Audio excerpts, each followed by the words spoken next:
So, dear media, we start our press conference with the official visit of Canada Prime Minister. Please, Mr. Rinkēvičs. Good afternoon, dear media.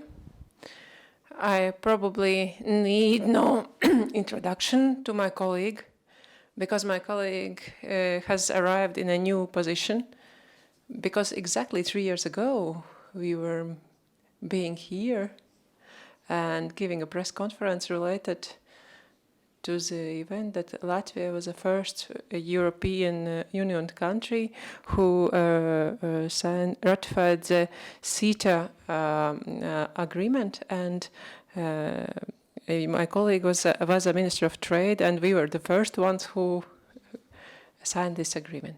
The first thing I want to say is our today's conversation was a very friendly, very warm atmosphere, and you are well aware of how strong is our links with Canada. I once more would like to express our gratitude to Canada for this large support we received from Canada for these last 3.5 years. We discussed how to continue our cooperation within NATO.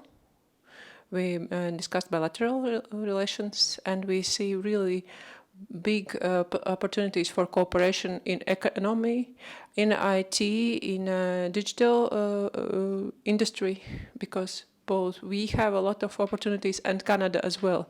And particularly it's related to the 5G security and network development. But not just that. We also discussed different regional issues. We exchanged opinions about coronavirus issue. We discussed Ukraine issues, Russia. We also discussed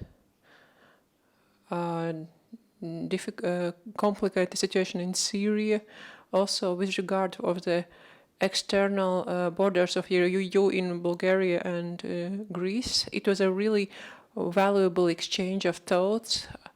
I would really support Canada initiatives in media freedom and women initiative, and we are supporting these initiatives. And in the near future, again, we probably will meet. So from my side, I would like to say that once again, to express our gratitude for everything is being done by our Canadian friends, and a special thanks to Philip for accepting so quickly my invitation, because the invitation was sent, I think, 3 weeks ago in Munich on a bilateral negotiations, and just 3 weeks have passed, and we already have this visit, and there's a lot of issues to discuss for us.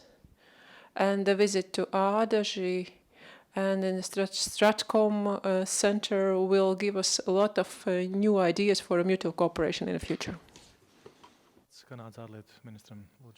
Thank you, Mr. Champagne. Please, the floor is yours. Thank you very much, Minister. It does look familiar. I was looking at this theater and I said, I've been here before. And I even saw journalists with the Canadian pin, so I feel very much at home. Away from home, but very much home in a place that I visited. I think the first time was probably in 1999, if I recall properly, around 2000. So it's probably my 4th time in beautiful Riga. So labiden, bonjour à tous et à toutes. I want to begin by thanking Edgars for welcoming me to your beautiful country. I think the minister said it better than I could say, that the strong tie between Canada and Latvia are here to remain. This is more than just a moment in time, but it's a strong commitment on values and principles and shared belief in liberal democracies. And so I want to extend my warmest greetings on behalf of the people of Canada to Latvia, what we call this Baltic success story, because Latvia is really that. It's this success story in the Baltic that we are very proud to be here. We know we have more than 600 Canadian troops here, the largest contingent of Canadian troops outside of Canada is actually in Latvia. And we have more than 130 family members which are here. So it's just to show the commitment of Canada. And we are proud as Canadians to stand up for Latvia, to stand up for liberal democracy, and to stand up for Central and Eastern Europe, because I think Latvia not only has inspired Latvians, but has inspired the world.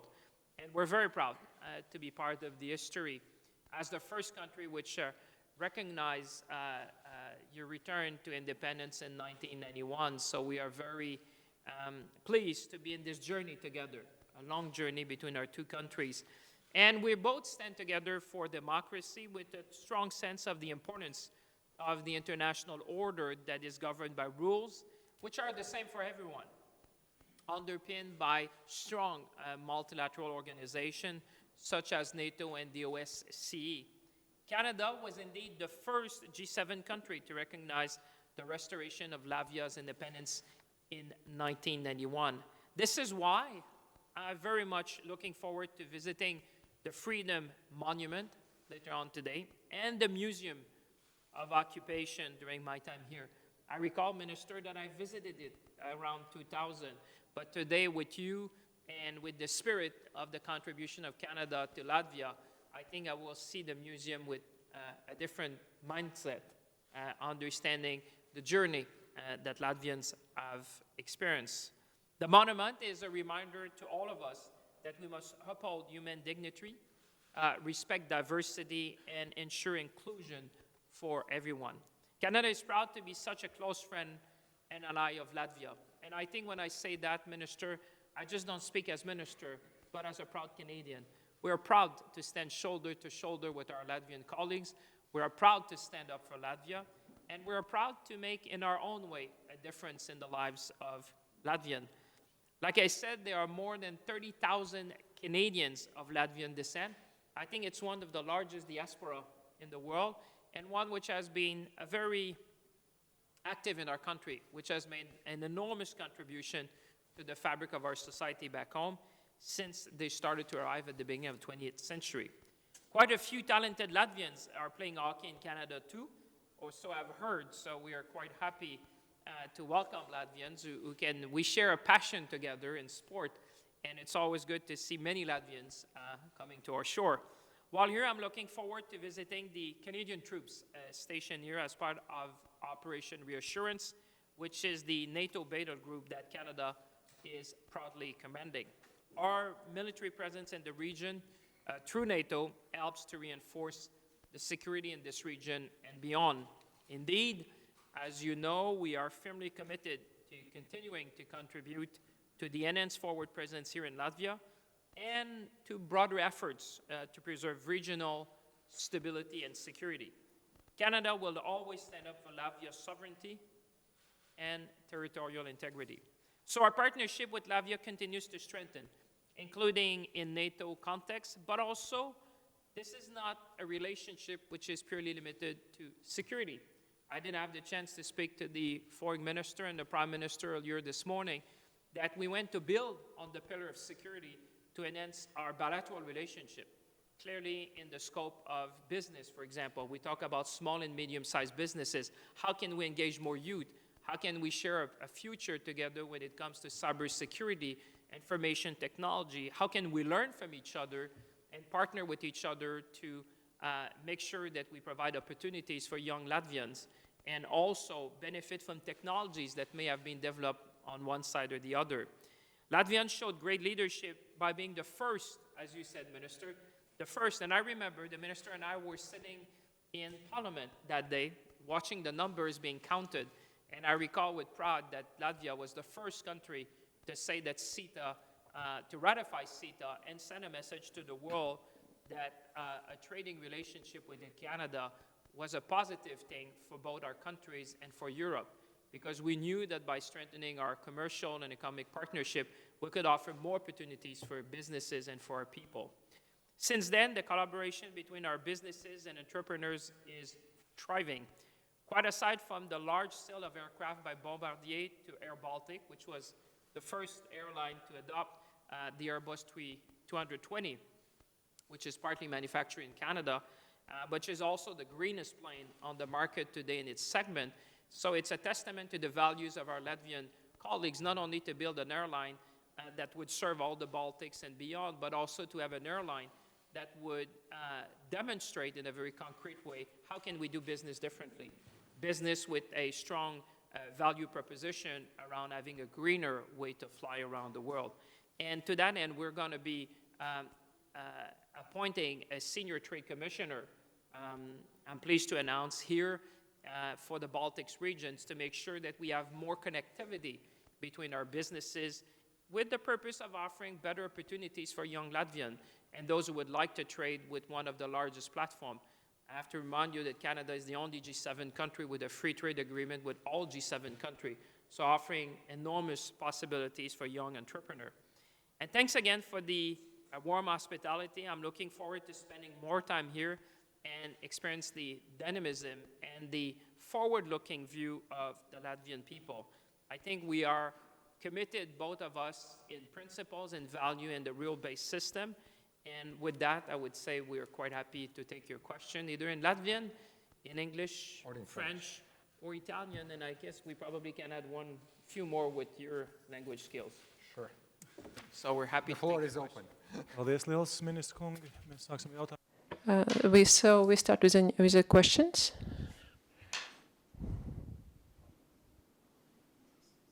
So the question might be in Latvian, with a translation. Ines Trasdeņa, television of Latvia. I would like to ask the question to Mr. Champagne. Did you discuss with Mr. Rinkēvičs a possibility to extend NATO enhanced forward presence here in Latvia further than 2023? Would you be ready to extend it? And in a few days you will be in Ukraine, and this question will also be in agenda there about the security situation, the conflict with Russia, and Ukraine is the reason why Canadian forces are here. So what's your vision of the security situation behind the Latvian border? Does it reason to stay in this here longer? And the question to Mr. Rinkēvičs, would Latvia be ready to support Canada in the ANO Security Committee member? And what would be our reaction to the recent events in Syria and the announcement of Turkey that Turkey would not accept any more refugees, which will ask a very straightforward reaction on?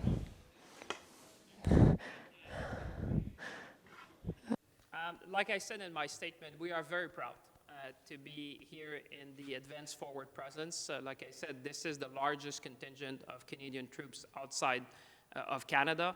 We have committed the presence since 2023, and as you know, these decisions are usually taken, the renewal closer to the date. But I think the past is a good indication of the future. You know, we are committed here. We are sharing the same prospect. I was talking with the minister about the framework. You know, security brings stability, and stability brings prosperity. And I think when you look at Latvia and what we're doing in the region, is exactly to provide the level of security that is needed. The stability will lead this great country to more prosperity. And the pillars are here because the pillar of prosperity is stability, predictability, and the rule of law. And in these three pillars, I think that Latvia has been doing a number of reforms that will attract investment. So to your question, certainly we're proud to be here. We still have a number of years to go. And certainly this is something that we will consider in due course. To your second question about my visit to Ukraine, clearly when you come to this part of the world, you have to keep stability and security in mind.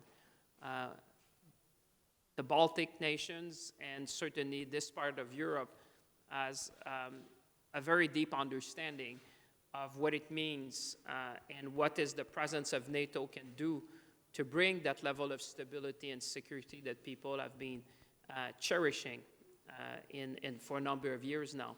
So clearly with my colleagues from Ukraine, we will be talking also about what's going on there.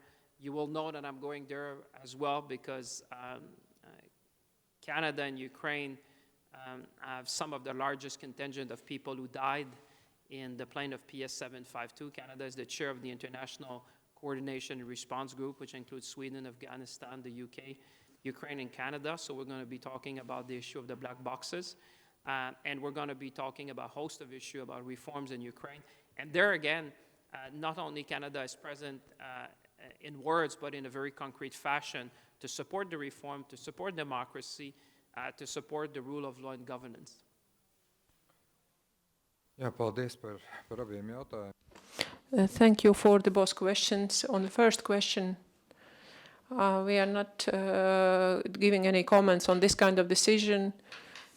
Therefore, our friends are aware of them, and I don't think we should have any possibility to give you any response about this, because this kind of decisions are being made quite late before the final date.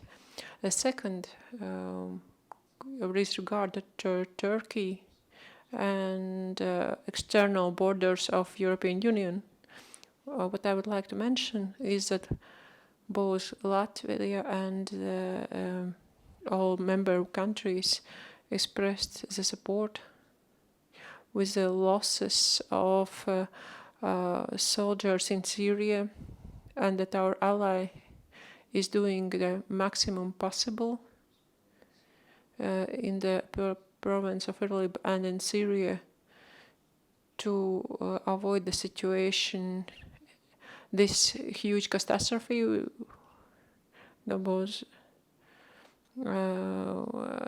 activities of both sides on a peaceful population. With regard to the European Union external borders, we cannot accept that migration is used as a weapon. And here we had a discussion with the Ministry of Foreign Affairs of Greece that both Bulgarian and Greek external borders should be closed to demonstrate that no manipulation is possible. Also, there's information that many people who try to cross this external border from Syria, they are not the refugees, but they come as a transit from Afghanistan, Pakistan, or Bangladesh, and they don't really have a reason for refugee status. And we strongly support a decision of Greece to close the border. We will also meet in Zagreb for a consultation, to an informal meeting, and the Higher Commissioner has called the committee, and we will discuss the further activities. With regard to this, we are ready to support the how Greece is acting on behalf of European Union and how we can support the Frontex mission. These questions we will have to be solved both by foreign ministries, but also by ministers of internal affairs. So this is really complicated situation. It's not black and white. We see one dynamic in NATO and another dynamic in Syria. We see this dynamic at our own borders. So it's like this 3D vision.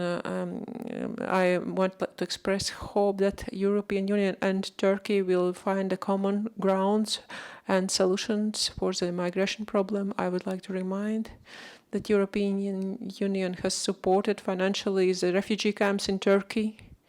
We also have done that from budget of Latvia, according to European Union decisions.